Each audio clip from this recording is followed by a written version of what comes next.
ግፉ መሬት ላይ አለ። እቺ ልጅ የሞተ ባትሪ ማስነሻ አጋዥ ባትሪ አድርጋችሁ ለማቅረብ ነው የሞከራችሁ። ብቸኛው አማራጫችሁ ጠረጴዛና ወንበር ነው። የተሰቀለ ዕቃ እንኳን ማውረድ አይችልም፣ እንኳን መንግስት ይቅርና። እውነቱን ለመናገር ያንገሸግሻል።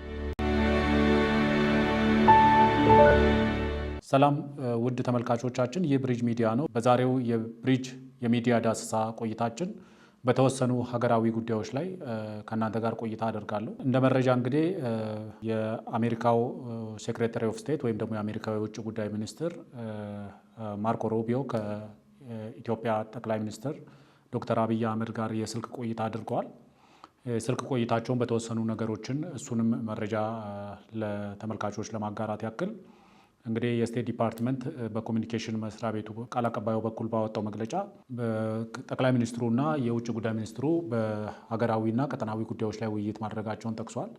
እንደ መግለጫው ከሆነ በሁለቱ ሀገራት መካከል ያለውን ግንኙነት ማጠናከር በሚቻልበት ጉዳይ ላይ እንዲሁም ደግሞ በቀጠናው ሰላም ላይ መተባበር በሚቻልባቸው ጉዳዮች ላይ ለኢትዮጵያ ሰላምና ብልጽግና አሜሪካ ማድረግ ስለሚገባት ድጋፍ ተወያይተዋል። ማርኮ ሩቢዮ ከኢትዮጵያ ጠቅላይ ሚኒስትርን ከማወያየታቸው ከቀናት በፊት ከኬንያው ፕሬዚደንት ዊሊያም ሩቶም ጋር ቆይታ አድርገው እንዲሁ በቀንዱ ላይ ስላለው የሰላም ሁኔታ ኬንያ በአፍሪካ ቀንድ ላይ ሰላም ለማምጣት የሚደረገው ጥረት ላይ የምታደርገውን አስተዋጽኦ ምስጋናቸውን አቅርበዋል።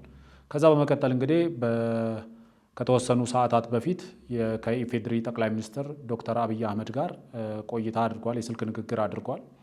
በዚህ የስልክ ንግግር ውስጥ በቀጠናው ሰላም ላይ ከጠቅላይ ሚኒስትሩ ጋር ተወያይተዋል።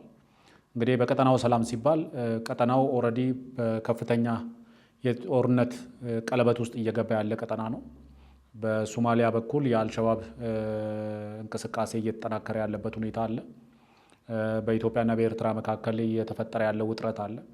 በሱዳን ያለው ጦርነት አሁንም እንደተባብሶ እንደቀጠለ ነው። ወረድ ስንል ደግሞ የሳውት ሱዳን ተቀዳሚ ምክትል ፕሬዚደንት የሆኑት ሪክ ማቻር በፕሬዚደንት ሳልቫኪር ትዕዛዝ በቁጥጥር ስር መዋላቸውን ተከትሎ በደቡብ ሱዳንም ነገሮች ወደ ጦርነት የሚያመሩበት ሁኔታ ይከሰታል ተብሎ እየተፈራ ነው። ስለዚህ ቀጠናው ላይ በተወሰነ ደረጃ ተጽዕኖ ማሳደር ከሚችሉ ሀገራት ጋር የአሜሪካ መንግስት የስልክ ንግግር እያደረገ ነው። እንግዲህ ከዚህ በፊት በተደጋጋሚ በቀጥታው የብሪጅ ዕለታዊ የዳሰሳ ፕሮግራማችንም እንዲሁም ደግሞ በብሪጅ ኢንተርናሽናል ፕሮግራማችን በሶማሊያ ውስጥ የአልሸባብን እንቅስቃሴ ለመበገር ኢትዮጵያና አሜሪካ በተናበበ ሁኔታ በተቀናጀ ሁኔታ የተለያዩ የአየር ድብደባዎችን እየፈጸሙ ነው። የኢትዮጵያ መከላከያ ሰራዊት በእግረኛ ሰራዊቱም ጭምር የታገዘ አልሸባብን የማዳከም አልሸባብን የማስወገድ እንቅስቃሴ እያደረገ ነው። ስለዚህ ይህንን ማጠናክሮ መቀጠል በሚቻልበት ዙሪያ ከጠቅላይ ሚኒስትሩ ጋር ማርኮ ሩቢዮ ተወያይተዋል። ከሶማሊያ ውጭ ደግሞ በኢትዮጵያ በደቡብ ሱዳንና በሱዳን ያለው አለመረጋጋት ላይ የሚኖራትን ማስተዋጽኦ ሊኖራት የሚገባውን ማስተዋጽኦ ከውጭ ጉዳይ ሚኒስትሩ ጋር መክረዋል ክቡር ጠቅላይ ሚኒስትሩ። ከዚህ በተጨማሪም ደግሞ እንግዲህ በዚህ ውይይት ውስጥ የተነሳው በኢትዮጵያና በኤርትራ መካከል ያለው ውጥረትንም አስመልክቶ ሀሳብ የመለዋወጥ ሁኔታዎች ነበሩ። እንግዲህ ከቀጠናዊ ጉዳዮች በተጨማሪ ወደ ሀገር ውስጥም በሚመለከት በኢትዮጵያ ሰላምና ብልጽግና ላይ አሜሪካ ሊኖራት የሚገባውን ሮል በተመለከተም የኢትዮጵያው ጠቅላይ ሚኒስትርና የአሜሪካው የውጭ ጉዳይ ሚኒስትር ተወያይተዋል። በዚህ ውይይታቸው እንግዲህ በኢትዮጵያ ውስጥ ሰላምን ለማምጣት እንዲሁም ደግሞ የኢትዮጵያን ብልጽግና ለማረጋገጥ አሜሪካ በዴቨሎፕመንታል ፕሮጀክቶች አማካኝነት ማድረግ ስለሚገባት ድጋፍ እንዲሁም ደግሞ የኢትዮጵያ የፋይናንሻል ሪስትራክቸር ወይም ደግሞ የዕዳ ሽግሽግ ለማግኘት ጥረት እያደረገች ነው። ይህ ወደ ስኬት ጫፍ ላይ ደርሷል በሚል እየተነገረ ነበረ። በዚህ ውስጥም አሜሪካ ድጋፍ ማድረግ የምትችልበት መንገድም ላይ ተወያይተዋል። እንግዲህ በእነዚህ ጉዳዮች ላይ ከአሜሪካዊ የውጭ ጉዳይ ሚኒስትር ጋር የኢፌዴሪ ክቡር ጠቅላይ ሚኒስትር ዶክተር አብይ አህመድ የስልክ ቆይታ አድርጓል። በኢትዮጵያ ሰላም ውስጥ በኢትዮጵያ ብልጽግና ውስጥ አሜሪካ ብዙ ሚና መጫወት እንደምትችልና እንደምትፈልግ በሁለቱ ሀገራት መካከል ያለው ግንኙነት እንዲጠናከር እንደምትፈልግ ገልጿል። እንግዲህ የውጭ ጉዳይ ሚኒስትሩ ጠቅላይ ሚኒስትሩም ኢትዮጵያ ከአሜሪካ ጋር ያላትን ግንኙነት ማጠናከር እንደምትፈልግና ኢትዮጵያ በቀጠናው ሰላም ላይ በጎ የሆነ አስተዋጽኦ ለማድረግ ፈቃደኛ እንደሆነች እያደረገችም እንደሆነ አብራርተውላቸዋል። እንግዲህ ይህንን እንደ መረጃ ከሰጠን በኋላ ወደ ዋናው ጉዳይ አጀንዳችን ስንገባ የብርቱካን ተመስገን ጉዳይ አሁንም አነታራኪነቱን አሁንም አጨቃጫቂነቱን ይዞ ቀጥሎ ነበረ እስከ ትላንትና ምሽት ድረስ። ትላንትና ምሽት ላይ ግን የመንግስት የሚዲያ ተቋማት በሰፊው በመረጃ የታገዘ በመረጃ የተደገፈ በኢንተርቪዎች የተደገፈ የዶክመንተሪ አቅርበዋል። በዚህ ዶክመንተሪ እንግዲህ ሁሉም በኢቢኤስ ቴሌቪዥን ጣቢያ ላይ የተላለፈው ነገር ሙሉ ለሙሉ ትወና እንጂ እውነታን በውስጡ ያላዘለ እንደሆነ ለማጋለጥ ጥረት ተደርጓል። እንግዲህ እኛም በሚዲያ በተደጋጋሚ ጊዜ ከአንድም ሁለት ጊዜ ደግመን በዚህ ጉዳይ ላይ ሀሳባችንን ስንሰራ ስንለው የነበረው በዚህ ውስጥ ተጎጂ የሆነ ሰው አለሁ እያለ ነው። ድርጊቱ ተፈጸመ አልተፈጸመ የሚለውን ነገር ትተን በተወሰነ ደረጃ የፖለቲካ ላይ እንደምንሰራው የፖለቲካ ትንተና እንደምንሰራው ይህንን ነገር ከፖለቲካ አይን ሳይሆን መታየት ያለበት ከፍትህ አይን ነው። ወይ ድርጊቱ እሷ ላይ ተፈጽሟል ወይ ደግሞ በውሸትም ተቀነባብረው ከሆነም ፍትህ የሚፈልግ ነገር ነው። ስለዚህ ለፍትህ በር መክፈት ያስፈልጋል የሚል አቋም ወስደን ነበረ። ስለዚህ አሁንም የቀረቡ ማስረጃዎች አሉ፣ የቀረቡ መረጃዎች አሉ። ልጅቷም ኦልሬዲ በአካል ቀርባ ድርጊቱ ከሚዲያው ይህንን ፕሮግራም ካቀናበሩትና ካዘጋጁት አካላት ጋር በትወና ለመሳተፍ የተስማማች እንጂ እውነት እንዳልሆነ ከራሷ እንዲሁም ደግሞ ባለቤቷ ነኝ ከሚሉ ግለሰብም ከእህቶቿም እንዲሁም ደግሞ ከሚያውቋቸው ከጎረቤት ከቤት አከራዮቻቸውም ጭምር ሀሳቦች ተሰንዝረዋል። እንግዲህ ዋናው መሰረታዊ ነገር በባለፈው ፕሮግራማችን ስንል እንደነበረው ፕሮግራሙ ላይ ትኩረት አድርገን ሀሳባችን እንግለጽ ከተባለ በሰፊው እያንዳንዱ እርስ በእርስ የሚጋጩ ነገሮችን አንስተን ፕሮግራም መስራት እንችላለን። ግን ይሄ ነገር የመሆን እድሉ ድርጊቱ የመፈጸም እድሉ ከዜሮ በታች ከአንድ በታች እንኳን ቢሆን ለዛች ከአንድ በታች ላለው እድል ስንል መረጃዎች ተጠናክረው እንደዚህ ፍንትው ብለው ፊት ለፊት ላይ ወጥተው እስከሚነገሩ ድረስ እድል መስጠት ያስፈልጋል ብለን ነበር። ስለዚህ ዋናው መሰረታዊ ነገር እኔ ይህንን ፕሮግራም ካየው በኋላ አንድ የተሰማኝ ነገር እንኳን የዚህ ህፃን ልጅ ታሪክ ይህ አልሆነ፣ እንኳን እሷ የተመኘችውም ሆነ የተቀናበረውም ሆነ ድርጊት እሷ ላይ እንኳን አልተፈጸመ። ዋናው መባል ያለበት ነገር ይሄ ነው። ድርጊቱ እንኳንም ውሸት ሆነ፣ እንኳንም የዚህ ህፃን ልጅ ታሪክ ይህ አልሆነ። ምክንያቱም እንበልተው ቢባል ኖሮ የመጀመሪያውን ፕሮግራም በልተን እንስራው ቢባል ኖሮ በጣም ብዙ አዳፕ የማያደርጉ ነገሮች ነበሩ። ብዙ ነገሮች ለምሳሌ የትምህርት ማስረጃዎቿን ብቻ መሰረት አድርገን ሳይሆን እንደው የተጠቀሰውን ዓመተ ምህረት እንውሰድና ከዛ ሆንኩ የምትላቸውን ነገሮች እንደምራቸው ከተባለ በቀላሉ ይሄ ነገር የተቀነባበረ ወይም ደግሞ ያልተስተካከለ አዳፕ የማያደርግ እርስ በርሱ የማይናበቡ በጣም ብዙ ነገሮች ውስጡ አሉበት። ግን በብዙ ምክንያት እስቲ ቆይ ይሄንን ነገር የሚመለከታቸው አካላት በቀጥታ ጉዳዩን አብራርተው ወደ ፊት ለፊት ይዘውት ይምጡና ከዛ በኋላ እንሰራበታለን ብለን ነበር። ስለዚህ አንደኛው ነገር በዚህ ፕሮግራም ውስጥ ይህንን ፕሮግራም እንደተመለከተ ሰው የመጀመሪያው ለራሴም እናንተም በቤታችሁ ስትመለከቱት የሚፈጥረው ነገር እንኳን ማንኛውም ጤነኛ ሰው ሊል የሚችለው ማለት ነው እንኳን ይህ ግፍ በዚህች እህታችን ላይ አልደረሰ፣ እንኳን ይሄ ታሪክ የዚህ ህፃን ልጅ ታሪክ አልሆነ ነው የመጀመሪያ ልንል የምንችለው። ከዛ በኋላ ደግሞ የተለያዩ ሚዲያዎች ምንድን ነው እያሉ ያሉት ነው። አንድ ዋናው ነገር እዚህ ሀገር ውስጥ በጣም ብዙ ግፎች፣ ብዙ ወንጀሎች፣ ብዙ ድርጊቶች የሚፈጸሙበት ሀገር ነው። ከዚህ በፊት በነበረው ፕሮግራማችን ስንለው እንደነበረው ለምሳሌ በብዙ ህመም ተቸግረው ራሳቸውን የሚታከሙበት ገንዘብ ቸግሯቸው ጎዳና ላይ ወጥተው የሚለምኑ ሰዎች አሉ፣ የእውነት ታሞ ማለት ነው። እነዚህ ሰዎች በአንድ በኩል ህብረተሰቡ በቅን ልቦና ያግዛቸው ነበር። ከጊዜ ወደ ጊዜ ግን የውሸት ማስረጃዎችን ይዞ በውሸት ታመምኩ ብሎ በተለያየ መንገድ መታመማቸውን በውሸት በተለያየ መንገድ መታመማቸውን ያሳይልናል የሚሉትን ቴክኒክና ታክቲክ ተጠቅመው ልመና ላይ ስለወጡና በዚህ ሁኔታ ላይ ተሰማርተው ሰዎች ሲያዙ በሌሎች የእውነት ታመው የእውነት ታክመው መዳን የሚችሉ ሰዎች ላይ ጥርጣሬን አጭሯል። የዚች ልጅ ችግር ውሸት ከሆነ ነገ በሴቶች ላይ የምር የሚደርሱ ጉዳቶች ላይ ኔጌቲቭ ኢምፓክት ይኖረዋል ብለን ነበር። አሁንም የግፍ ችግር ሳይኖር፣ የበደል ችግር ሳይኖር፣ የስቃይ ችግር ሳይኖር፣ የጭካኔ ችግር ሳይኖር እንደዚህ አይነት ነገሮችን አቀናብሮ ማቅረብ ለምን እንዳስፈለገ አይገባኝም እውነቱን ለመናገር። ይሄንን ያቀናበሩ ሰዎች የጭካኔያቸውን ልክ ነው በዚህ ውስጥ የምናየው። ይሄ ተቀርጾ በምስል ተቀርጾ በድምፅ ያለ ነገር ነው። ነገ ይሄ ህፃን ልጅ ያደጋል። እናቱ ለተራ ጥቅም ብላ ለጠራ ጥቅም ብላ ምን ብላ እንዳሳደገችው ነገ አድጎ ያየዋል። ይሄ ነገር ለነዚህ ሰዎች ይሄንን ላቀናበሩት ለግል ወይም ለቡድን የፖለቲካና የኢኮኖሚ ጥቅም ሲባል እንደዚህ አይነት ነገር ውስጥ መግባታቸው እጅግ ያሳዝናል። በአንድ ሕፃን ነገ በሚያድግ አድጎ በሚመለከት ሕፃን ላይ ምን አይነት እናቱ ምን አይነት ወንጀል እንደሰራችበት እናቱ ምን ያህል ግፍ እንደሰራችበት ከዛ ደግሞ ከዚች ልጅ ጋር በወንድምነት በእህትነት በባልነት በትዳር አብሮ የሚኖሩ ሰዎች አሉ።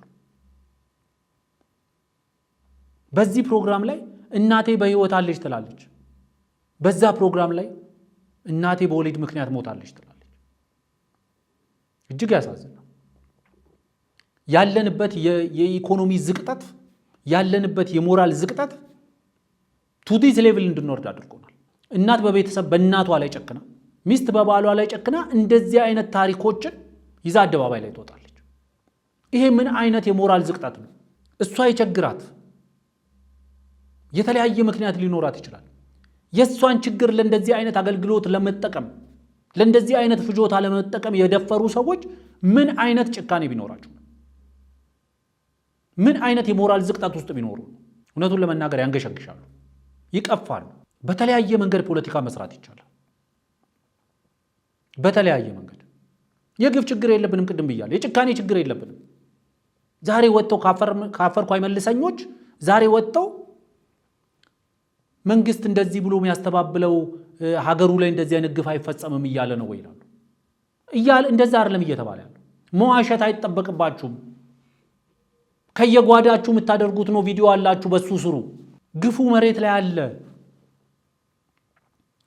ዛሬ ግን እንደዚህ አይነት የውሸት ነገሮችን አቀነባብራችሁ ሚዲያ ላይ ይዛችሁ ስትመጡ ነገ የእውነት ታሪክ ይዛችሁ ብትመጡ አትታመኑ። ብዙ እውነቶችን ይዛችሁ ብትመጡ በዛሬው ውሸታችሁ ነው የምትዳኙት።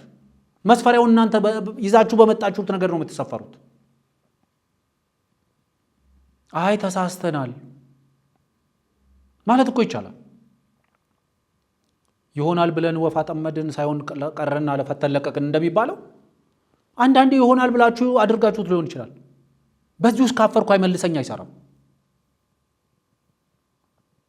ታሪኩ ከመጀመሪያው ጀምሮ በቪዲዮ ደረጃ በደንብ ያልተጠና በደንብ ያልተቀነባበረ በደንብ ፍሎውን ያልጠበቀ ታሪክ ነበረ። ዛሬ መንግስት ያቀረበውን ዶክመንተሪ በልተን እንደዚህ አድርገን ብላችሁ የምታወሩ ሰዎች በዚሁ አቅማችሁ ውስጥ ያኛውን ቪዲዮ ታትሉት። እጅግ ነው የሚያሳፍረው። ግን አፍረት አልፈጠረባችሁም። ችግሩ እሱ ነው። እኛ ስለ ሞራል የምናወራው እናንተ ሞራል የላችሁም። እኛ ስለ ፍትህ ስናወራ እናንተ ስለ ፍትህ አይደለም ጉዳያችሁ። እናንተ ፖለቲካ ሸቀጥ ነው። ማንኛውም ነገር ለገበያ የሚቀርብበት ፍትህ ለገበያ ነው ይቀርባል። የሰዎች ስብዕና ለገበያ ይቀርባል። ማንኛውም ነገር የሰው ችግር ለገበያ ይቀርባል። እቺ ልጅ በተለያየ መንገድ ተቸግራ ሊሆን ይችላል። በተለያየ መንገድ ማገዝ ይቻል ነበር።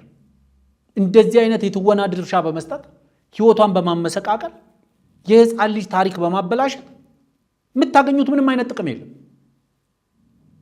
ዕለታዊ ወቅታዊ የሆነ ጥቅም ካልሆነ በስተቀር እውነት ከዚህ የከፉ ግፎች እዚህ ሀገር ላይ አልተከሰቱ። ታዲያ ምን መተወን ያስፈልጋል? ምን ፋብሪኬት ማድረግ ያስፈልጋል? በተደጋጋሚ ጊዜ ብያለሁ። ያሰባችሁት ያልተሳካ ነገር ካለ እሱን ለመሸፈን በቃ እንደ ሞተ ባትሪ ያላስነሳ ያላችሁት የአንድነት ነው የምናምን ዘመቻ ያላችሁት ዘመቻ መጠፋፋት ዘመቻ አንድነት ብላችሁ ጀምራችሁት ዘመቻ መጠፋፋት የሆነባችሁን ነገር እቺ ልጅ የሞተ ባትሪ ማስነሻ አጋዥ ባትሪ አድርጋችሁ ለማቅረብ ነው የሞከራችሁት። ሐቁ እሱ ነው። ምንም ማድበስበስ አያስፈልግም። እጃችሁ ላይ የባከነ ነገር አለ። እጃችሁ ላይ የደቀቀ ነገር አለ። እጃችሁ ላይ የሟሟ ነገር አለ። ዘመቻ አንድነት ብላችሁ ጀምራችሁ አንድ ሆናችሁ ልትቀሩ ነው። ዘመቻ መጠፋፋት ሆኖባቸዋል። ትላንትና ብዙ ወረዳዎች ብዙ ከተሞችን ተቆጣጥረናል፣ ብዙ እንትኖች ገጠር አካባቢዎች ተቆጣጥረናል ምናምን ሲል የነበረ ኃይል ዛሬ በዘመቻ አንድነት ብዙ ወረዳዎችን ተቆጣጥረናል ይላል። ታሳፍራላችሁ። እውነቱን ለመናገር ሀገሪቷ ውስጥ በጣም ብዙ ችግር አለ። እውነት ነው። ህዝብን የሚያስመርር እውነት ነው። በጣም ብዙ ነገር በዚህ በውሸት መታገል ግን ህዝብን የበለጠ ዋጋ ያስከፍላል። ነገ የእውነት መረጃ ይዛችሁ ብትወጡ የሚያምናችሁ ሰው የለም። ዛሬ ስለ ተአማኒነት ታወራላችሁ። እናንተ አፍ ኖሯችሁ ማለት በማህይም ድፍረት እንደምታወሩ ያስታውቃል። በማህይም ድፍረት ነው እንጂ እናንተ ስለ ኢንቴግሪቲ ልታወሩ አትችሉ፣ ስለ እውነት ልታወሩ አትችሉ። አንድ ሐሙስ እያላችሁ ሺህ ሐሙሶች እኮ አለፉ። አንድ ሐሙስ የቀረው መንግስት ነው። ገፋ ልናደርገው ልንጥለው ነው። 2-3 ቀን ነው የቀረን ስትሉ ነበር እኮ። ስንትና ስንት ሐሙሶች አለፉ። ካልተጋገዝን ካልተባበርን እኛ መንግስት ደካማ ነው ይላል በአንድ በኩል፣ በዚህ በኩል ደግሞ ካልተባበርን አንጥሎም ይላል። ተባበራችሁም ተዛዘላችሁም ያውኑ ለውጥ አታመጡም።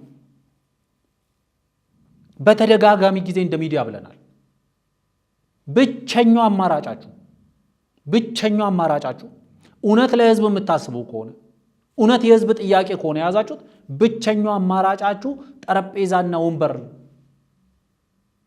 ብቸኛው አማራጭ እሱ ወንበር ስባችሁ ጠረጴዛ ዙሪያ መቀመጥ ነው። መንግስት በተደጋጋሚ ጊዜ ጥሪ ያቀርባል። ምንም መሸፋፈን የማያስፈልግ ማለት ነው። በተደጋጋሚ ጊዜ ብቸኛው አማራጫችሁ መደራደር መወያየት ነው። መንግስት በሬ ለዚህ ክፍት ነው ብሏል።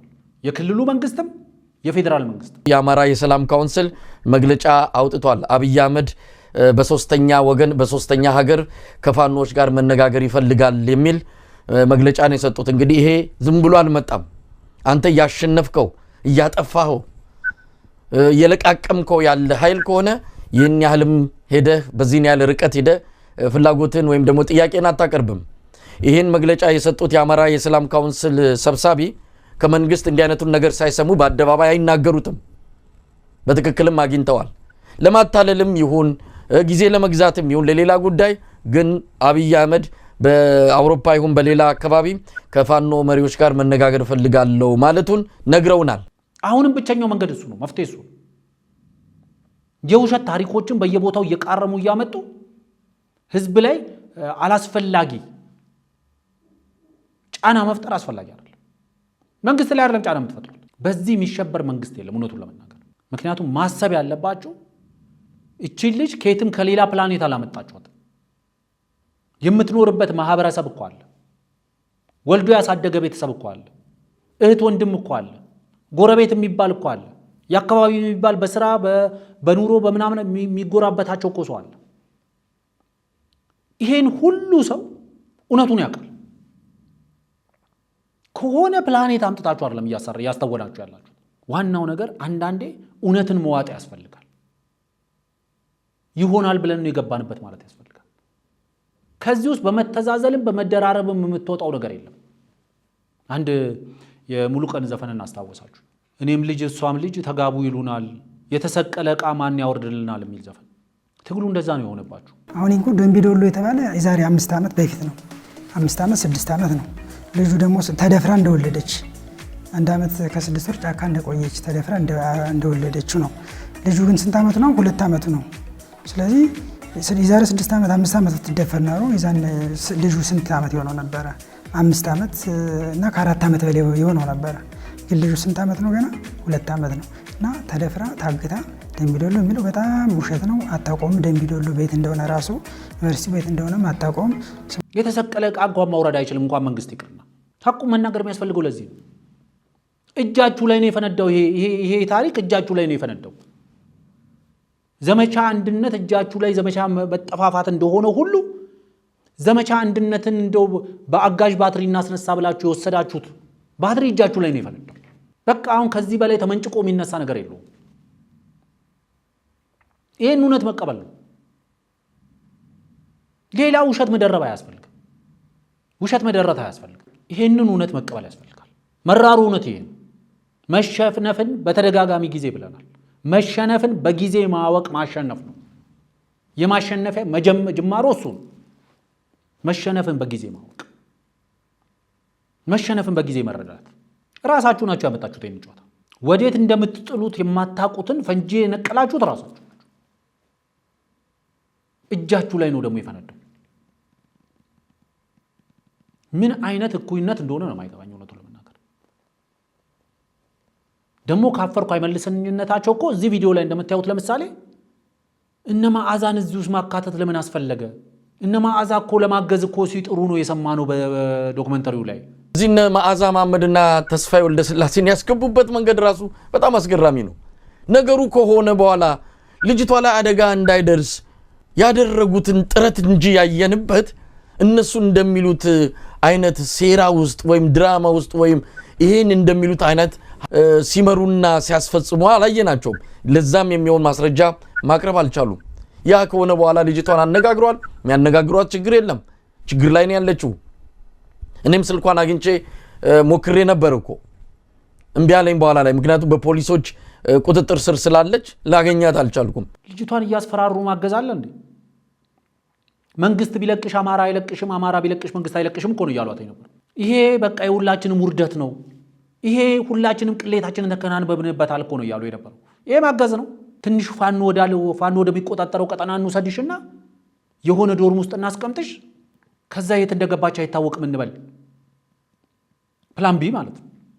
ይሄ ካልተሳካ ፕላን ቢው ልጅቷን መደበቅ ኢን ሴንስ ይገባኛል። ባለፈውም ብያለሁ፣ መንግስት ጥበቃ ለዚች ልጅ ያድርግ ብያለሁ። ምክንያቱም ሊገሏት ይችላሉ። ከዛ መንግስት ገደላት። ዲስ ኢዝ ፕላን ቢ ብዬ ነው። ፕላን ቢያቸው ይሄ ነበር። በራሳቸው አፍ ነው የሰማነው። ይሄ ነው ማገዝ ብለው መሳይ ሊነግሩኝ የሚሞክሩት፣ ሊያሳምኑን የሚፈልጉት ይሄ ልጅቷን ለማገዝ ጥረት እያደረጉ ነው። እውነት መቼ ነው የሚያማችሁ? እውነት እኮ ነው፣ ግራም ይገባል። እናንተን መቼ ነው የሚያማችሁ ሳይሆን መባል ያለባችሁ መቼ ነው ጤነኛ የምትሆኑት? የሙሉ ጊዜ በሽተኞች ሆናችኋል። የሙሉ ጊዜ ያላችሁበት ሀገር ጠበል የለም ወይም የሆነ ሸይ ፈልጋችሁ አይቀራባችሁም ማለት ችግር ነው የሆናችሁት። መቼ ጤነኛ እንደምትሆኑ ንገሩና የዛን ቀን እንደው ሐሳባችን እንደው እናጋራችሁ። ልጅቷን መንግስት ቢለቅሽ አማራ አይለቅሽም። ለምንድን ነው አማራ ማይለቃት? ማገዝ ከሆነ ለምንድን ነው አማራ ማይለቃት እንዴ? የአማራ ክልላዊ መንግስት ልጅቷ ወደ አማራ ክልል ትምጣና አማራ ክልል የምትታገዝበት መንገድ ይፈለግ ሲባል የክልሉ መንግስት እምቢ አለ። ምን ለማድረግ ነበር የታሰበው? ልጅቷን ለማስወገድ ነበር የታሰበው። ከዛ ታሪኩ አብሮ ይዳፈናል። መንግስት እንደዚህ አይነት ሚስጥሬን አወጣችብኝ ብሎ ገደላት የሚል ታሪክ ነበር ሊሰራ የተፈለገው። እንደ አይጦቹ ታሪክ ነው። ከዛ ግን የሆነው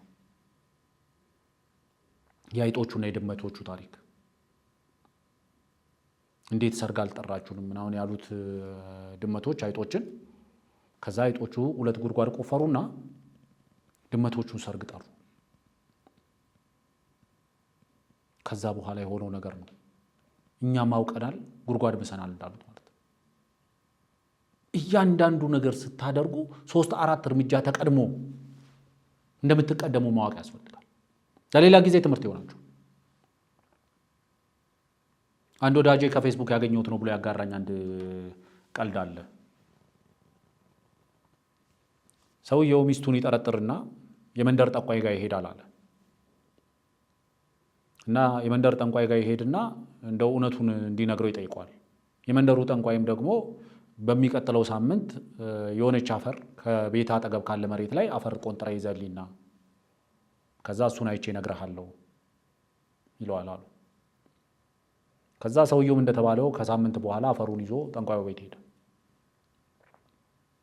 ጠንቋዩ ቤት ሲደርስ ጠንቋዩ አፈሩን ተቀበለና የተወሰነ ነገር በእጁ አፈሩን ይዞ የተወሰነ አነበነበና እንግዲህ የምነግርህ ነገር እጅግ ከባድ ነው፣ እንዴት እንደምትቋቋመው አላቅም።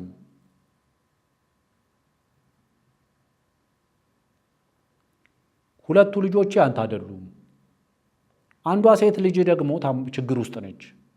ሚስት ደግሞ ሌላ ወንድ ጋር ግንኙነት ጀምራለች ሲለው ሰውየው ከት ብሎ ይስቃል። ጠንቋዩ ተገረመና እኔ ታለቅሳለህ ብዬ ስጠብቅ ምንድን ነው የሚያስቅህ ይለዋል። አይ ይዘና ያልከኝን አፈር እኮ ከቤቴ አጠገብ ካለው መሬት ላይ ረስቼው እዚህ ደጅ ከደረስኩ በኋላ ካንተ ደጅ ጋር ነው ዘግኛ ያመጣውልህ። ካንተው ደጅ ጋር ዘግኛ ያመጣውልህ ነው አለው ይባላል። ይሄ ራሳችሁ ነው። መጀመሪያ ልጅቷ ያንን ታሪክ አቀናብራችሁ ሚዲያ ላይ ስክሪን ላይ ስትመለከቱት የሳቃችሁትን ሳቅ ነው። አሁን መጨረሻ ላይ የምታለቅሱት እሱ ነው። የራሳችሁ ነው። ራሳችሁ ያቀናበራችሁት ነው። የራሳችሁ ምኞት ነው። መታወቅ ያለበት እውነት ይሄ ነው። ዝቅጠታችሁ ነው በዚህ ውስጥ ያየ ነው። የፖለቲካ የሞራል የምናምን የሚባለው የጠቅላላ ሰዋዊ የሚባሉ ባህሪዎች ሁሉ ዝቅጠት ውስጥ እንዳላችሁ ነው። አት ኤኒ ኮስት የፖለቲካ ፍላጎታችሁ ማሳካት እንደምትፈልጉ ለዚህ ያላችሁ ቁርጠኝነት አይቻል። በዚህ ውስጥ ኤኒ ነገር ሳክሪፋይስ ለማድረግ ያሳዝናል። አንዳንዴ ማንሻገራቸው የሞራል ገደቦችም ሊኖሩን ይገባል። ማንሻገራቸው የሞራል ከለላ ሊኖረን ይገባል። ሁሉም የሞራል ጣራ ሊኖረው ይገባል። አንዳንዴ ማንሻገራቸው ለዛ ነው በኦሮሞ ቤት ሰፉ የሚባል ነገር አለ፣ በአማራ ቤት ነውር የሚባል ነገር አለ። ሁሉም የየራሱ ሰፉ የየራሱ ነውር አለ። አሁን የተቸገር ነው ባለ ሰፉም ሰፉን ጥሏል፣ ባለ ነውሩም ነውሩን ጥሏል። ነውር የሚባል ነገር አተናል።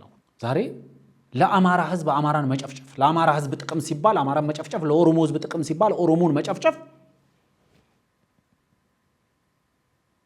የዕለት ተዕለት ስራ ሆኗል። በትጥቅ ትግል ስም ትጥቅ ትግሉ ለማን ነው ጥቅሙ? ለአማራ ህዝብ። ትጥቅ ትግሉ ለማን ነው ጥቅሙ? ለኦሮሞ ህዝብ። እና ማን ነው የምትጨፈጭፉት? አማራውን። ማን ነው የምትጨፈጭፈው? ኦሮሞውን። የማን ንብረት ነው የምታወድመው? የአማራውን። የማን ንብረት ነው የምታወድመው? የኦሮሞውን። እጅግ አሳፋሪ ነገር ነው። ይሄንን ለፖለቲካ ፍጆታ ብላችሁ ይዛችሁ መምጣታችሁ ሳይገባችሁ ምናምን ቀርቶ አይደለም። የሞራል ዝቅጠታችሁ ነው ይሄን ያመጣባችሁ። የሽንፈታችሁ ነው። ስትጀምሩት የተሸነፋችሁትን ጦርነት ለመቀጠል የሄዳችሁበት ርቀት ህዝብን ዋጋ አስከፍሏል፣ አገርን ዋጋ አስከፍሏል። ከሁሉም በላይ ደግሞ ስነ ምግባር ሞራል የሚባሉ ነገሮችን እንድናጣ አድርጓል። ስትጀምሩት የተሸነፋችሁትን ጦርነት ስትቀጥሉት ያባባሳችሁትን ጦርነት ስትቀጥሉት ሽንፈታችሁን ነው ያባባሳችሁት። ዴይ ኢን ዴይ አውት። እንዴት ሰው 2 ዓመት ሙሉ አንድ ሐሙስ ነው የቀረው እያለ እንዴት 2 ዓመት ሙሉ ሰው ይዋጋል? ሰው 2 ዓመት ሙሉ መንግስት ደካማ ነው ሰራዊቱ ተበትኗል እያለ እንዴት ይዋጋል? እንዴት 90% መሬትን ይዣለሁ ብሎ እንዴት ይዋጋል? የነዚህ ሰዎች የሚያሳፍረው ባህሪያቸው ይሄ ነው። የሚያሳዝነው ባህሪያቸው ይሄ ነው። በውሸት እየታገሉ የምር ይሞታሉ። አንድ የሶሻል ሚዲያ ወዳጅ አለች። ድድብና ማለት እውነትን መሬት ላይ እየተመለከትከው በማስረጃ የተደገፈ እውነትን እየተመለከትክ ውሸትን ማመን ነው ትላለች። ስቱፒዲቲ ማለት ይሄ ነው። ድድብና ማለት ይሄ ነው። የውሸት መረጃን ይዞ የእውነት ዋጋ መክፈል፣ ለሀገር ለህዝብ ሊጠቅሙ ለቤተሰቦቻቸው ሊጠቅሙ የሚችሉ ወጣቶችን ህይወት ማስቀጠል በውሸት መረጃ፣ በሐሰተኛ መረጃ። አንዳንዴ ኤሌፋንት ኢን ዘ ሩም የሚባለውን ሳይዝ ያለውን እውነት ለመካድ ሲሞክሩ ይታያል። ተማሪዎችን እንዳልገደለ፣ ሴቶችን እንዳልደፈረ፣ መምህራንን እንዳልጨፈጨፈ፣ ሲቪል ሰርቫንቶችን አሰልፎ እንዳረሸነ፣ አርሶ አደርና ነጋዴዎችን በየመንገዱ ላይ እንዳልገደለ፣ የሀገር ሽማግሌዎችን ሳይቀል በንብርክክ አድርጎ እንዳረሸነ ዛሬ ላይ ተነስቶ ይሄ ሁሉ ያደረኩት ለአማራ ህዝብ ነው ይባላል። እኛ መምህራን አልገደልንም ይባላል። የድምጽ ማስረጃ ያያል። ፋኖ ዘመቻና አጠቃላይ ሁኔታ ጋር በተገናኘ ሰሞኑን በዋዜማ ላይ አንድ ዘገባ ወጥቶ ነበር። ተከታትሎ ከሆነ በአማራ ፋኖ ጎጃም የአማራ ፋኖ በጎጃም በመራዊ አካባቢ 11 መምህራንን ረሽኗል። ለምን ከኛ ጋር ባወጣ ነው አድማ ላይ አልተሳተፋችሁም? ለምን ወደ ትምህርት ቤት ሄዳችሁ አስተማራችሁ? የሚል የተለያዩ ሰዎችን አነጋግሮ ዘገባ ማውጣቱ ይታወሳል በዋዜማ በኩል። ያንን በተመለከተ እንግዲህ እኛም ያን አካባቢ በክፍለ ጦሩን የሚመራውን አርበኛ መንግስቱ አማረን አነጋግረናል። በአንከር ሚዲያ ላይ ይህንኑ የምናቀርብ ይሆናል። ፋኖ እንዴት የአብይ አህመድ ወታደሮችን ሊገሉት የመጡትን መሳሪያ ደቅነው የመጡትን እየማረከ ልብስ ቀይሮላቸው ምግብ አብልቶ መታወቂያ አሰርቶላቸው ብር ሰጥቶ የሚሸኘው ፋኖ እንዴት መምህራንን እንደው እጁንስ ያነሳለው የሚል ጥያቄ ነበረ ያነሳውላቸውና በጣም የሚገርም መልስ ነው የሰጡን። ስጋታቸውን የገለጹት የፋኖ አመራሮች ምናልባትም በሚቀጥሉት ጊዜያት ተማሪዎችን ሊገድል መምህራንን ሊገድል ተዘጋጅተዋል አብይ አህመድ። አንደኛ ያሉበት ቦታ ላይ መማር ማስተማር ከተቋረጠ ቆይቷል። መምህራን የሉም፣ ተማሪዎችም የሉም። የት አግኝተን ነው እኛ እርምጃ የምንወስድባቸው? የተገደሉ መምህራን ሊኖሩ ይችላሉ። አሁን ባለው ሁኔታ አንዳንድ ከስርዓቱ ጋር የተጠጉ የመምህራን ርዕሰ መምህራን አንዳንድ የፖለቲካ አመራሮች የሚኖሩት ከመከላከያ ጋር ነው ፈርተው። ስለዚህ በጦርነት መሃል ጥይት አግኝቷቸው ከሆነ እሱ እንግዲህ ጥይት መርጣት ገድልም በዛ ምክንያት ህይወታቸው አልፎ ሊሆን ይችላል። ትምህርት እንዲቋረጥ አድርገናል ይላሉ። ይሄንንም አምነዋል። ዛሬ ትምህርት እንዲቋረጥ አድርገናል። ትምህርት እንዲቋረጥ ያደረግነው አገዛዙ ትምህርት ቤቶችንና ጤና ጣቢያዎችን እየደበደበ ስለሆነ ነው። ኧረ ተው። ትልቁ ችግር በእናንተ የጭንቅላት ልክ ህዝቡን ለመሳል የምታደርጉት ጥረት ነው። የሚያስቀውም የሚያሳዝነው ህዝቡን በእናንተ ጭንቅላት ልክ ነው። ህዝቡ ከናንተ ጭንቅላት የተወሰነ የተሻለ ነው። ከናንተ የተወሰነ ይሻላል። ቢያንስ የህዝቡ ወለል ናችሁ እናንተ። የህዝቡ በአስተሳሰብም በስነ ምግባርም የህዝቡ ወለል ናችሁ። ህዝቡ የቆመበት ሌቭል ላይ ነው ያላችሁ። የህዝቡ ወለል የናንተ ጣራ ነው የሚባለው ለእናንተ ነው የሚሰራው። ትምህርት ያስቁ እንዲስተጓጎል ያደረግነው ለተማሪዎቹና ለትምህርት ቤቱ አስበን ነው እንዴ። ምሽግ ስታደርጉትስ ልጁን ትምህርት ቤት የላከ ወላጅን ስትቀጡትስ ለሱ አስባችሁለት ነው? መምህራንን ስትረሽኑስ ለሱ አስባችሁለት ነው? እናንተ አይደላችሁም እንዴ በስልክ ስትነጋገሩ የሰማ ነው?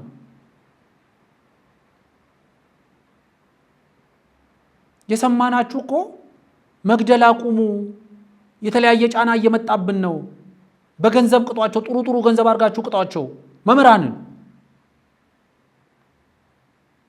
እናንተ አይደላችሁም ይሄንን ስትነጋገሩ የሰማ ነው? ዛሬ በተባራሪ ጥይት ነው እንጂ የሞቱት እኛ መምህራንን አልገደልንም፣ እኛ ተማሪዎችን አልገደልንም። ትምህርት ቤቶች ታርጌት ስለሚደረጉ ትምህርት እንዲቋረጥ አዘናል። ከዛ በሚዲያ ላይ መታችሁ ደግሞ ትምህርት ቤት ልጆች እንዳይሄዱ አድርጎ አላገዛዙ ትላላችሁ። ዛሬ ከልክለናል እያላችሁ ነው። የሞራል ዝቅጠታችሁ እስከዚህ ደረጃ ነው። ድንቁርናችሁ እስከዚህ ደረጃ ነው። ለህዝብ ያላችሁ ጥላቻ እስከዚህ ደረጃ ነው። እንዴት አድርገን ህዝቡን ወደኛ ትግል ውስጥ እናምጣው ነው? በቃ ህዝቡ አውቋቸዋል እኮ። ህዝቡ አውቋቸዋል። ህዝቡ ተረድቷቸዋል። የአማራ ህዝብ በታሪኩ ሊደርስበት ከሚችለው በላይ ስቃይ አምጥታችሁበታል። ቤቱ ድረስ፣ ጓሮ ድረስ፣ መኝታው ድረስ በሚሊዮን የሚቆጠሩ የአማራ ህፃናት ትምህርት ቤት የማይሄዱበትን ሁኔታ ፈጥራችኋል። ህዝቡ ይህንን ተረድቷል። በትንሽ ታክሞ መዳን በሚችል በሽታ ህይወት የሚቀጠፍበት ክልል አድርጋችሁታል። ዶክተሮችን እየገደላችሁ፣ የጤና ባለሙያዎችን እያሳደዳችሁ፣ የጤና መሰረተ ልማትን እየዘረፋችሁና እያወደማችሁ ይህንን በመንግስት ላይ ማላካክ አይቻልም። እናንተው እንታገልልሃለን ለምትሉት ህዝብ ላይ ያላችሁን ጥላቻ ያሳያችሁበት ተግባር ነው። ይሄ ሐቁ ይሄ ነው። ምንም መሸፋፈን የማያስፈልገው ሐቅ። እቺ ልጅ የራሷን የግል ችግሯን እኔ እንደ እህቴ አይቼሽ ነው እንደ እናቴ አይቼሽ ነው ችግሬን ያማከርኩሽ ትላለች እኮ በስልክ ልውውጥ ውስጥ። ሄሎ አወይ አንዴ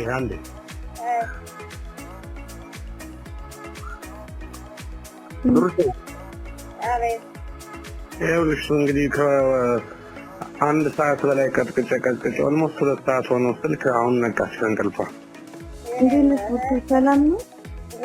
መድኃኒት ውስጥ ስለነበረ ማሽናሙ በዛሬ ሳተኛ አካባቢ እንዴት ነሽ? እግዚአብሔር ይመስገን። ይቅርታ የኔ እናት። ጤናሽ እንዴት ነሽ? ደህና ነኝ እግዚአብሔር ይመስገን። ያው እናትና አባት አለ፣ ወንድም አለኝ፣ ባለቤትም አለኝ። እንዴት ነው የምትቻለው? ከዚህ ሁሉ አዘቅት የምወጣበት በምን አይነት ሁኔታ ነው? አሁን እንዴት ነው ከባለቤት ጋር እንዴት ነው ሰላም የምናገኘው? እንዴት ነው መተማመን የሚኖረን? በምን አይነት ሁኔታ ነው ተከባብረን እንደዚህ ድሮ ፍቅራችን የምንኖረው? ቀጣይ ህይወቴስ በምን አይነት ሁኔታ ይስተካከላል? አሁን እኮ በዚህ በጣም አሁን እኔ እንደ እናት ስላየሁት ስትጨነቂ ጭንቀቴን ሁሉን አጋሬ ስለሆንሽ ነው ይህንን የምትሩን የምንብል እውነታውን ማለት ነው። ለባለቤቴ ግን ይህን ሁሉ ታሪክ አላወራሁም። ምክንያቱም እሱም ባዳ ስለሆነ ነገ ወዲያ ምን እንደሚፈጠር ስለማለው ትክክለኛውን ማውራት አልፈለኩም። ልጃገረድ ነበርኩት ድንግልናዬን አልኩ እና እሱ ከማንም በላይ እኔን ስለሚያምን ከዚያ ወዲህ አሁን እንደዚህ ከሆነ በኋላ ስትጨማለቅ ኖራለሁ ብሎ እምነት ያጣል። ገባህ? ይኸው ሁሉ ነገር አይ አሁን ያወራሁት አያውቅም። ሌላ ነገር ነው ታዲያ ፎኩስ ገብቶ ገና ዛሬ ነበር። ትናንትናም ከትናንት ወዲያ ማረፋ እያደፈጠ ነበረ። ራሱን ያውቀው ነበር፣ ራሱን ስቶ ነበረ። ጎረቤት ምናምን የስራ ባልደረቦቹ እየሄዱ እነሱ እያረጋጉት ነበር። ውሃ እየተደፋበት ሕክምና ላይ ምናምን ነበር። ሰላም ማዛ እባላለሁ። እንዴት ነሽ? እንዴት ነሽ? እግዚአብሔር ይመስገን ሰላም ነው አለን ይመስገን። እንግዲህ እየሰማሁ ማለት ነው። ማዛ እባላለሁ። ማዛ መሀመድ እባላለሁ። እሺ የት ነው ሰው? እኔ ኢትዮጵያ አይደለሁም። እሺ ጋዜጠኛ ነኝ። ከዚህ በፊትም ነግሬያታለሁ። በግልጽ ነው የምነግርሽ። ከታሰረች ቢለኛ ናት። ታራኔ ሲጀመር ይልሽ አንቺን ራሱ ለመናገር ማናገር አልፈለኩም። ምክንያቱም እሷን ራሱ እንደዚህ እያታለሉ እየወሰዱ ስለሆነ ስልክ በቻልሽው መጠን አታንሺ። ሰው ማንነቱን እስካላወቅሽ ድረስ ከቤቱን ከሊሆን እንዴት ታውቂያለሽ እያልኳት ነበር። እንደው ምንድን ነው ያልኩሽ? ብርቱካን እንሲታ ነው የምነግርሽ። ስልክሽን አጥፊ። እኔ ልደብቅሽ አላልኩሽም? ወደ ደብረ ብርሃን ልላክሽ። ምንም ነገር አያስፈልግሽም። ያለሽበት ገንዘብ አላክሽ ነው ተልኮላታል። ገንዘብ ብዙ ብር አይደለም፣ 5000 ብር ሰው አምጥቶ እንዲያቀብላት። ከዛ በኋላ 5000 ብር ሰው አምጥቶ አቀብሏታል። ወይስ ነው አዋሳ ይኸውልሽ መጓጓዣ ነው፣ ሌላ አይደለም እኮ እንድትደበቅ ነው አይደለም። እኛ እኮ እንድትደበቅ ነው ነግሬያታለሁ። አዋሳ አያወጣሽም፣ ወደ ደብረ ብርሃን ያስወጣሽ። እዛ የሚጠብቁ ሰዎች ይኖራሉ። አርፈሽ እንድትቀመጪ ያስፈልግሻል። ህይወትሽ የሚተርፈው ከተደበቅሽ ነው ብያታለሁ። ማታ ደወልኩላት። እኔ በዚህ ስልክ ማታ ደወልኩላት። ለሊት ውጪ ከአዲስ አበባ በዚህ አቅጣጫ ይዤ ቀደም እንዳልኩሽ ወታደሮቹ መንግስት የማይቆጣጠሩ ፋኖች የሚቆጣጠሩት ቀጠና ላይ ሄዳ እንድትቀመጥ ነው። ለደህንነቷ በማሰብ ነው፣ እንዳትሞት በማሰብ ነው። በምንም መንገድ አሁን ደግመሽን መቀበል አለመቀበል የራስሽ ጉዳይ ነው። ከዚህ በኋላ ያስነቀው ያንቺ ስለሆነ ይህች ልጅ በምንም መንገድ መንግስት እጅ ላይ ከወደቀች አሁን ማንንም አይፈሩም። ሲገባት ወደ ጫካ ትውጣል። እህትሽን የምትፈልጊያት ከሆነ ወደዚህ ላኪያት፣ ወደዚህ ወደ እንትኑ ፋኖች ወዳሉበት ቀጠና ላኪያት። ዶርም ይዛ ትቀመጣለች። የተወሰነ ድጋፍ የሚያደርግላት ሰው እንፈልግላታለን። ጊዜ ሲወጣ እንደዛ ነው መሆን ያለበት። አለያችሽን አታገኛትም። እኔ ሌላ ምልሽ ነገር የለኝም። እኔ ገባኛል ያላችሁበት ነገር። ቢያንስ መንግስት ወደ ማይቆጣጠሩት አሉት ወደ ቢቆጣጠሩት ቦታ ላመቻችሽ ይችላል ልጅሽን ይዘሽ እዛ ተቀመጭ። ይሄ ጊዜ ያልፋል፣ ይሄ ግርግር ያልፋል። ሌላ ወሬ አያስፈልግም። እኛ ምንም አንልም። የት እንደገባች አልታወቀም ተብሎ ከዛ በኋላ ገመናችን የራሳችን ገመና ነው፣ የራሳችን ውርደት ነው። በወዳችን ይዘን ዝም እንላለን። የተበላሸው ነገር ስማት ልጅቱ ሚዲያ ላይ ወጣ ሁሉ መስተባበል ታስባለች። መንግስት ምራት ነው የመሰላት ይመስለኛል። ይገልጻል የሚቆል ሊቢስና መንግስት አብሮ ነው የሚሰራው። አትቀልድ፣ ብዙ ነገር አበላሽተሻል። ይሄ ቀልድ አይደለም። የሆነውም የተፈጠረው ነገር በሁሉም ዘንድ መንግስት ቢለቅስ አማራ አይለቅስም፣ አማራ ቢለቅስ መንግስት አይለቅስም። በቃ ለጠላት እንደተከበረ ሰው አስቢ። ስልክሽን አታንሺ፣ አስቢ። ከራስሽ ጋር ተነጋገሪ። ተለማን ማዚ እህቲቱ እየሰማሽ ነው? እህቷ ሲሙን ተብረሽታይ እህትሽን የምትፈልጊያት ከሆነ አስበሽ ወስኝ። መደበቅ ከፈለግሽ አግዝሻለሁ። ይሄ ነው ልልሽ የምችል። ቡርቴ ይሄን ሲም ትበሪ፣ እሱን ሲም ትበሪ ነው ታይ። የእናንተን በምን ሊያዘው? አሁን የእናንተን እኮ ታስፈልጉኛላችሁ። በስክሪፕቶ ተፈሻል ያሱን ስም ሲባሪ እሱ እንያዝሻለን። ይሄንን ችግሯን ነው እናንተ ለፖለቲካ ፍጆታነት የተጠቀማችሁበት። ጊዜያዊ ችግሯን ሜቢ እናት ነች ሜቢ እንግዲህ ተቸግራ ሊሆን ይችላል፣ ወይ የምትታከምበት ወይ የምታሳክምበት ተቸግራ ሊሆን ይችላል፣ ወይ ጊዜያዊ የኢኮኖሚ ፍላጎት አነሳስቷት ሊሆን ይችላል። ብዙ ምክንያት ሊኖራት ይችላል እናት ስለሆነች። እናንተ ግን የዚችን እናት ፍላጎት ለማሟላት የናንተ የፖለቲካ መጠቀሚያ ነው ያደረጋችሁ። ከዚህ በላይ የፖለቲካ መቆሸሽ የለም። ከዚህ በላይ በፖለቲካዊ ዝግጠትም የለም። ፖለቲካዊ ብቻ አይደለም፣ ሞራላዊ ዝግጠት የለም፣ ሰዋዊ ዝግጠት የለም። ከዚህ በታች የለም።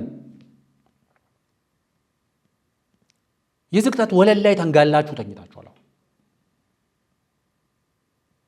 አሁን ሁሉ ነገር የሞከራችሁት ሁሉ ነገር አልሳካ ሲል አዲስ ለቅሶ ደግሞ ይዛችሁ መጣችኋል።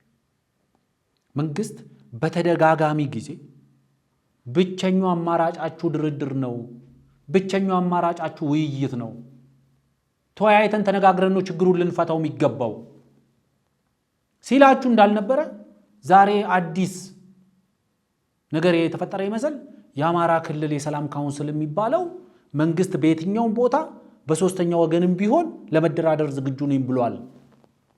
ይህ ደግሞ ዘመቻ አንድነት ስለተሳካ፣ መንግስት ስለተዳከመ፣ ሰራዊቱ ስለተበተነ አስገድደን እዚህ ደረጃ አምጥተናል። መንግስትን መደራደር ወዘር ባለፉት 2 ዓመታት ሙሉ መደራደር ጠረጴዛው ላይ ነበርላችሁ። ጠቅላይ ሚኒስትሩ ባገኙት መድረክ ሁሉ ይህንን ጥሪ ሲያስተላልፉ ነበር። የክልሉ ፕሬዝዳንቶች ባገኙት መድረክ ሁሉ ይህንን ጥሪ ሲያስተላልፉ ነበር። ዛሬ ሽንፈቱ ጆሮውን ኮርኩረህ እንድትሰማ አድርጎ ሊሆን ይችላል። እየተሸነፈ ስለሆነ ነው። እያሸነፈ ቢሆን ኖሮ ይህንን የመደራደር ጥሪ አያደርግልንም ነበር። ለዋቶችስ የት ቆሞ ነበር መንግስት የመደራደር ጥሪ ያደረገው? የት ቆሞ ነበር የድርድር እጁን የዘረጋው? ዛሬ እንደምትሉት አይደለም፣ ትላንት ስትሉት እንደነበረው የቱ ጋር ቆሞ ነው መንግስት የድርድር የሰላም እጁን የዘረጋው? የጠቅላይ ሚኒስትር አብይ አህመድ መንግስት በማሸነፍ በሽንፈት በአሸናፊነት ማማ ላይ ቆሞ የሰላም እጅ በመዘርጋት የሚታማ አይደለም። ህወሓትን እያሸነፈ ነው የሰላም እጁን የዘረጋው። እያሸነፈ ነው የህወሓት ሰዎች ፕሪቶሪያ ድረስ እንዲሄዱ ያደረገው። እያሸነፈ ነው የፕሪቶሪያን ዘላቂ የተኩስ አቁም ስምምነት የፈረመው። እያሸነፈ ለዚህ ከእናንተው አፍ ምስክር ማቅረብ እንችላለን። ዛሬ ሁሉን ነገር እያለቀ ሲመጣ አይ ስላሸነፍነው ነው። ይሁንላችሁ፣ እሱንም ቢሆን ተቀበሉና ተደራደሩ። ህዝብ አታስጨርሱ፣ መሰረተ ልማት አታውድሙ፣ ሀገር አታዳክሙ። በፈለጋችሁበት ቦታ ለመንግስት ከዚህ በላይ ድል የለም። ከእናንተ ጋር ከመደራደር በላይ ድል የለም ለመንግስት። ችግሩን በድርድር ከመፍታት በላይ ድል የለም ለመንግስት። ችግሩን በመነጋገር ከመፍታት በላይ ድል የለም። እንዳልኩት ነው ቻይናዊው እንዳለው የድሎች ሁሉ ትልቁ ድል ሳትዋጋ የምታገኘው ድል ነው ብሎ በማንኛውም ከውጊያ በመለስ ባለ በማንኛውም መንገድ የሚገኝ ድል ነው ከምንም በላይ የበለጠ ድል ነው። ስለዚህ ዋናው መታወቅ ያለበት አንዳንዴ ልክ ማወቅ ጥሩ ነው። በፈለጋችሁበት ከፍታ ላይ ነን ብላችሁ ልታስቡ ትችላላችሁ። መሬት ላይ እስክትፈጠፈጡ ድረስ ፍሪ ፍላይ እያደረግኩ ነው ልትሉ ትችላላችሁ። ያ ፍሪ ፎል እያደረጋችሁ ነው። መሬት እስክትፈጠፈጥ ድረስ ፍሪ ፎል እያደረግኩ እንደሆነ አላምንም ማለት ይቻላል። አም ፍሪ ፍላይንግ ማለት ይቻላል። ፍሪ ፍላይ እያደረግኩ ነው ማለት ይቻላል። መሬት ላይ እስክትፈጠፈጡ ድረስ ማለት ቅድምም ብያለሁ። ብቸኛው አማራጫችሁ ብቸኛው የአማራ ህዝብ የፖለቲካ፣ የኢኮኖሚ፣ የማህበራዊ ጥቅሞች ሊጠበቁ የሚችሉት ሐቀኛ በሆነ ውይይትና ድርድር ብቻና ብቻ ነው። there is no way በቃ ከዚህ ውጪ ሌላ አማራጭ የለም። ሞክራችሁታል። በ2 ዓመት ያላሳካችሁትን በ2 ቀን አታሳኩ። 24 ሰዓት ብላችሁ የጀመራችሁት ትግል 24 ወር በልቷል። ቤተ መቅደስና ቤተ መንግስት እንቆጣጠራለን ብላችሁ የገባችሁበት ትግል የግለሰቦችን ቤት አሳጥቷቸዋል። ወጣት ልጆች ህይወትን ቀጥፏል። የአማራ ህዝብን እንደ ህዝብ አዳክሟል፣ አጋልጧል። በሞራሉ ላይ ከፍተኛ ርምምድ አድርጋችኋል። በሞራሉ ላይ ነው የተረማመዳችሁት። እውነት እነዚህ ከአብራክ የወጡ ናቸው ወይ እስኪላችሁ ድረስ አንዳንዴ ቆም ብሎ ማየትም ጥሩ ነው። ቆም ብሎ ማሰብም ጥሩ ነው። ቅድምም ስጀምር ብያለሁ። እዚህ ሀገር ውስጥ በጣም ብዙ ችግሮች አሉ። በጣም ብዙ። የአማራ ህዝብ ጥያቄ የለውም እያልኩ አይደለም። የኦሮሞ ህዝብ ጥያቄ የለም እያልኩ አይደለም። የትግራይ ህዝብ ጥያቄ የለም እያልኩ አይደለም። ከችግሩ በላይ መፍትሄው ነው እየጎዳው ያለው ነው እያልኳቸው ያለው። በመቶዎች የሚቆጠሩ ሰዎች ተገደሉብኝ ብላችሁ የገባችሁበት ትግል በመቶ ሺዎች የሚቆጠሩ ሰዎችን ህይወት ነው የቀጠፈው ነው እያልኳቸው ያለው። ይሄ መንገድ ደግሞ ለማንኛችሁም አያዋጣችሁም ነው እያለ ያለው። አዎ በከፍተኛ ደረጃ ትልቁን ዋጋ እየከፈለ ያለው ህዝብ ነው፣ እናንተ አይደላችሁ። ትልቁን ዋጋ እየከፈለ ያለው ህዝብ ነው። ግን ይሄ ህዝብ እያለቀ ሲሄድ እናንተም ብቻችሁ ስትቀሩ ዋጋ መክፈል ትጀምራላችሁ። በህዝብ በእናቶች ቀሚስ ስር እየተደበቃችሁ፣ በሲቪሊያን ቤቶች ውስጥ እየተሸሸጋችሁ፣ በሲቪሊያን መሰረተ ልማት በጤናና በትምህርት መሰረተ ልማት ስር እየተሸሸጋችሁ የመሰረተ ልማት ችግር አለበት የምትሉትን ማህበረሰብ መሰረተ ልማቱን ምሽግ ነው ያደረጋችሁት። ከዚህ በላይ ማፈሪያነት የለም። እውነቱን ለመናገር ሳይረፍድባችሁ ከመንግስት የተዘረጋላችሁ የሰላም እጅ መጨበጥ ነው የሚያስፈልጋችሁ። ሳይረፍድባችሁ። ምክንያቱም ነገም ተነጎዳም መጨረሻችሁ ይሄው ነው። ኮምፓራቲቭ አድቫንቴጃችሁ ከጊዜ ወደ ጊዜ እያነሰ ነው የሚሄደው።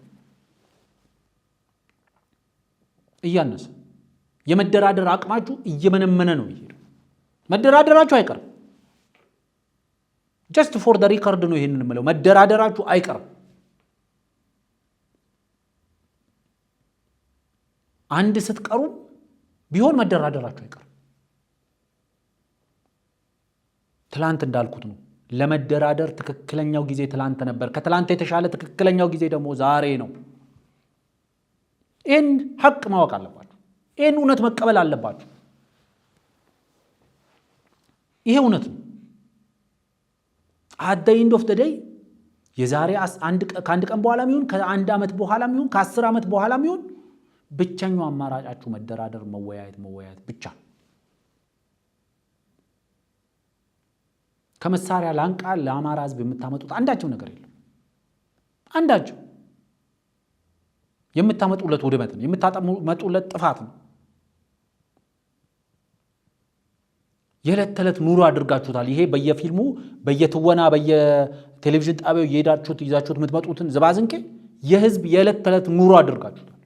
በህዝቦች መካከል አለመተማመንን ፈጥራችኋል። ከዛ ይሄን አለመተማመን ለግል የፖለቲካ ጥቅም ለማዋል ነው አሁን እየተንቀሳቀሳችሁ ያላችሁ። ዋናው መሰረታዊ ነገር ከእውነታው ጋር ታረቁና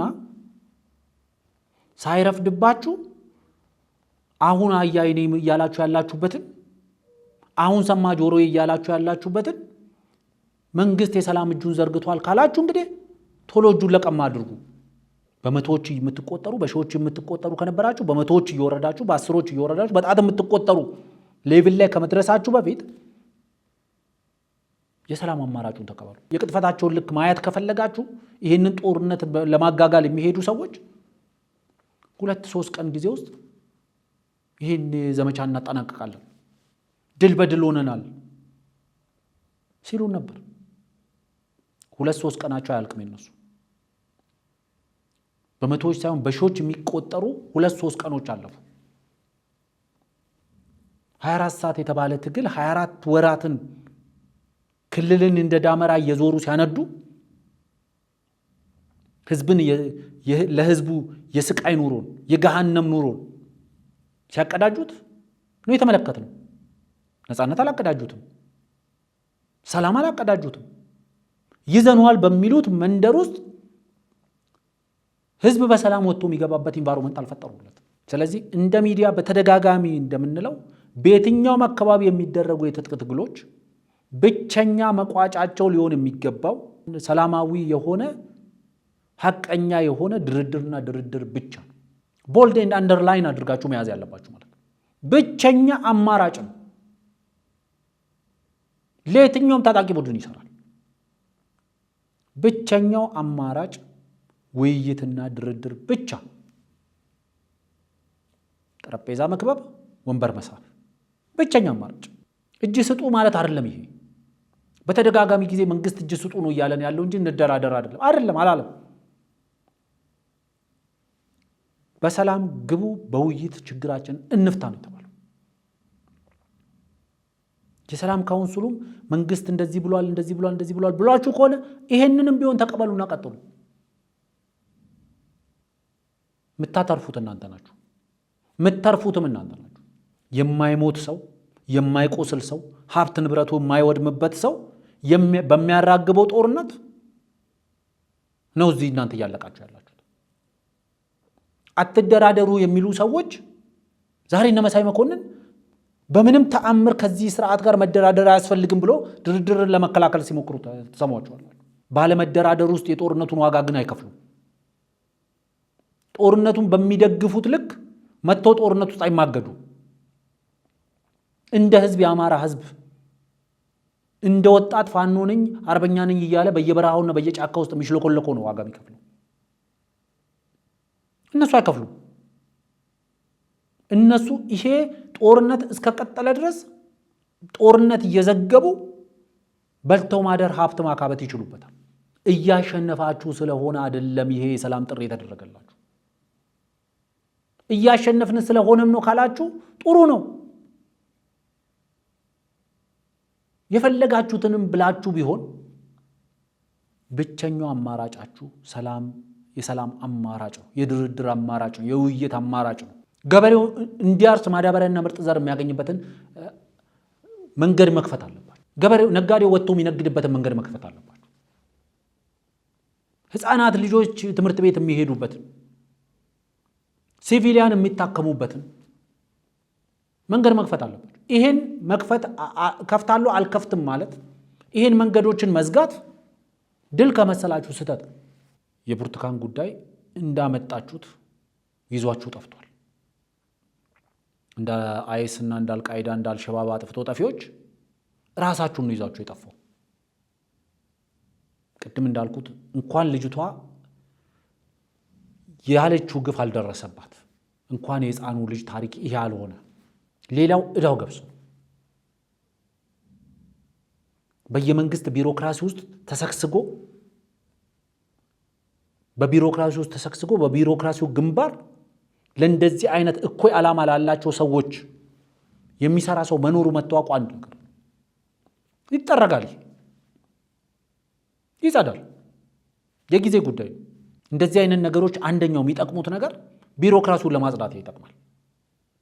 ቢሮክራሲውን ለማጽዳት ለተራ የግል ፍጆታ ሲሉ ህዝብን በአገልግሎት በማማረር ለታጠቀው ኃይል ድጋፍ የሚያደርጉ የኮዝ ድጋፍ አንዳንዴ በምሬት ወደ እነዛ የሚሄድ ሰው በዚህ ቢሮክራቲክ ሲስተም ውስጥ በተሰገሰጉ ሰዎች ምሬት ነው ወደ ተተግሉ ወጣቱ እየተመመ ያለው። አንዳንዱ የሰነድ ድጋፍ የሚያደርጉ ቢሮክራሲ ውስጥ ቁጭ ብለው ለታጠቀው ኃይል መንግስት እኮ የክልል ልዩ ኃይሎች ይበተኑ የሚለውን እኮ መረጃ እኮ በመንግስት ውይይት ላይ ያለ እኮ ነው።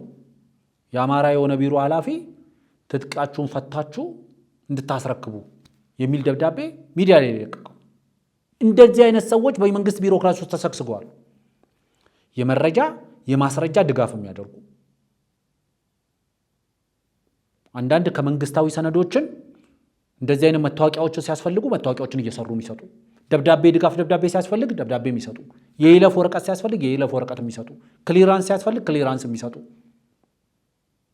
በመንግስት ቢሮክራሲ ውስጥ ተሰገስገዋል።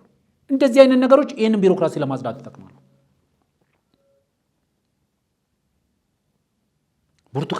የብርቱካን ኬዝ አንድ ያመጣው ነገር ይሄ ነው። እነዛ ሁሉ መታወቂያዎች እነዛ ሁሉ ደብዳቤዎች ይሄንን ለማጥራት ይጠቅማሉ። የሚዲያዎችንም አይን ይገልጣሉ። ሚዲያዎች እያንዳንዱ ኮዝ እያንዳንዱ መረጃ ሲመጣላቸው ማስረጃውስ ብሎ መጠየቅ ይጀምራሉ። ኢቢኤስ ስለዚህ ጥሩ ማስተማሪያ ሆኖ አልፏል። ሳያጣሩ በቅንነትም ሆነ በኩይነት እዚህ ውስጥ መግባት የሚያስከፍለውን ዋጋ ኢቢኤስ አይቷል። ለሚዲያዎችም አይን ገላጭ ሆኖ አልፏል። ለመንግስት ቢሮክራሲም መንግስት ቢሮክራሲውን ማጽዳት እንዳለበትም አስተምሮ አልፏል። አሁን የብርቱካን ኬዝ ፋይሉ ኦልሞስት ተዘግቷል። የተዘጋ ፋይል ነው።